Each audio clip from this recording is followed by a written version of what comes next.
বিনিয়োগ বাড়াতে হবে, বিনিয়োগ যদি বাড়ে উৎপাদন বাড়বে, উৎপাদন বাড়লে কর্মসংস্থান বাড়বে, আর কর্মসংস্থান বাড়লে করের অভ্যন্তরীণ করের পরিমাণ বাড়বে, কর হার না বাড়িয়ে। অর্থাৎ তাহলেই একমাত্র যে ধ্বংসপ্রাপ্ত যে আমরা শিক্ষা ব্যবস্থা, স্বাস্থ্য ব্যবস্থা অর্থাৎ জনজীবন পেয়েছি, রাস্তার অবস্থা খারাপ, একের পর এক সময় বাড়ানো হয়েছে, কিন্তু রাস্তাগুলোর অবস্থা কি?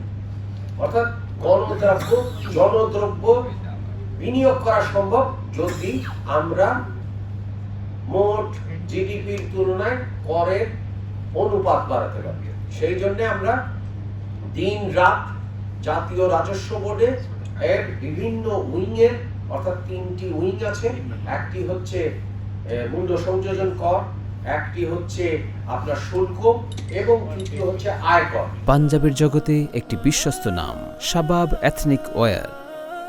এই 3টি ক্ষেত্রে আমরা এখন 3 মাস সময় আছে।